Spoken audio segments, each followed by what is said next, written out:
Friends, welcome to Vino princess pretty. நம்ம இன்னைக்கு சேனல்ல என்ன பார்க்க போறோம் அப்படின்னா, ரைஸ் வந்து மிச்சமாயிடுச்சுன்னா அதை வச்சு எப்படி ஒரு பக்கோடா போடலான்னு பார்க்க போறோம். ஓகே ஃப்ரெண்ட்ஸ், நான் வந்து இப்போ கொஞ்சமா மிச்சமான ரைஸ் வந்து எடுத்திருக்கேன். இந்த ரைஸ் வந்து உங்களுடைய அளவுக்கு ஏத்த மாதிரி நீங்க கூடவோ குறைவோ எடுத்துக்கலாம். நான் வந்து ஒரு சின்ன கப்ல ஒரு கப் அளவுக்கு இருந்துச்சு எடுத்திருக்கேன். இந்த மாதிரி கட்டி இல்லாம இதை நல்லா அப்படி உதுத்து விட்டுக்கோங்க. ஒரு கப்ல இப்ப நான் வந்து கடல மாவு வச்சிருக்கேன். நம்ம எடுத்துக்கிட்ட ரைஸ் எடுத்துக்கிட்டோம்ல, அந்த கப்ல 1/2 கப் ரைஸ்னா 1 கப் ஃபுல்லா கடல மாவு. ஸோ அந்த 1 கப் ஃபுல்லா கடல மாவு எடுத்துக்கிட்டேன். அதே குவான்டிட்டில அதே கப்ல 1 கப் பச்சரிசி மாவு எடுத்திருக்கேன். இது கூட ஒரு 1 1/2 ஸ்பூன் அளவுக்கு chilli powder. Plain chilli powder இருக்குல்ல, வெறும் சில்லி பவுடர், அந்த சில்லி பவுடர் கொஞ்சம் எடுத்திருக்கேன். 1 ஸ்பூன் அளவுக்கு ஜீரகம் பவுடரும், 2 ஸ்பூன் அளவுக்கு கார்ன்ஃப்ளவர் பவுடரும் எடுத்திருக்கேன். இப்போ இது எல்லாத்தையும் போட்டு லைட்டா ஒரு பெரட்டி விட்டுருக்கலாம். நல்லா கொஞ்சம் மிக்ஸ் பண்ணி விட்டுக்கலாம். அதுக்குள்ள இதுக்கு தேவையான பொருள் என்னன்னா, கொஞ்சமா கொத்தமல்லி, கொஞ்சம் கருவேப்பிலை, கருவேப்பிலைலாம் நைஸா கட் பண்ணிக்கோங்க பொடிசா.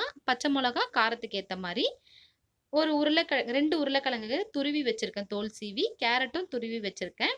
2 பெரிய வெங்காயம் நல்லா நீட்டா கட் பண்ணி வச்சிருக்கேன் நைஸா.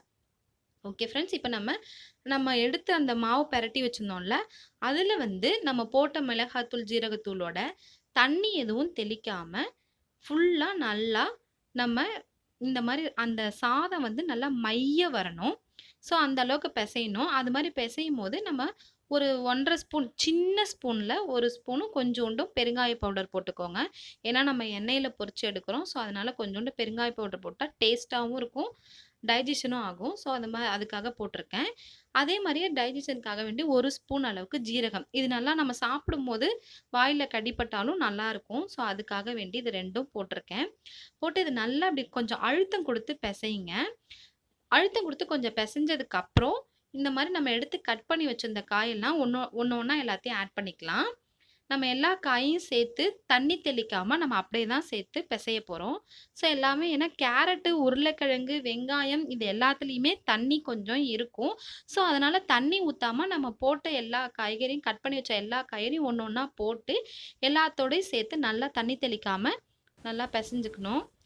நல்லா பெசையும்போது தான் இது நல்லா சாஃப்ட்டான ஒரு டோவா வரும். மாவு நல்லா சாஃப்ட்டா வரும். நம்ம போட்ட எல்லா கருவேப்பிலை, கொத்தமல்லி, வெங்காயம், கேரட்டு, பச்சை மிளகா, உருளைக்கிழங்கு எல்லாத்தையும் சேர்த்து இந்த மாரி கொஞ்சம் அழுத்தம் குடுத்து பெசஞ்சுக்கலாம்.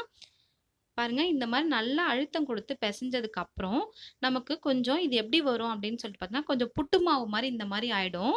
ஸோ இந்த மாரி இதுக்கு வந்ததுக்கு அப்புறம் நம்ம லைட்டா ஒரு ஸ்பூனால வேணாலும் தெளிச்சுக்கிட்டாலும் ஓகே.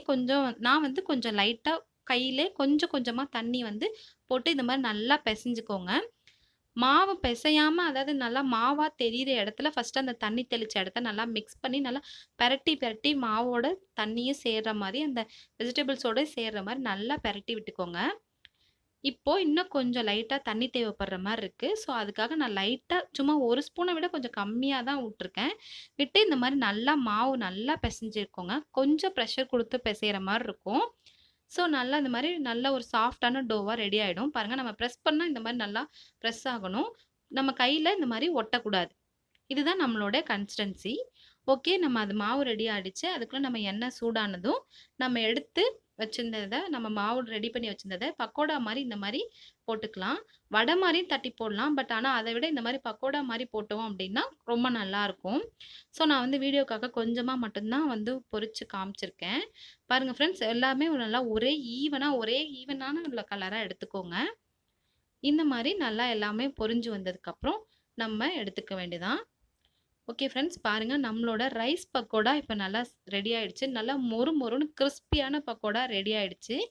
ரொம்ப இது சாதத்துக்கு சைட் டிஷ்ஷாவும் வச்சு சாப்பிடலாம்.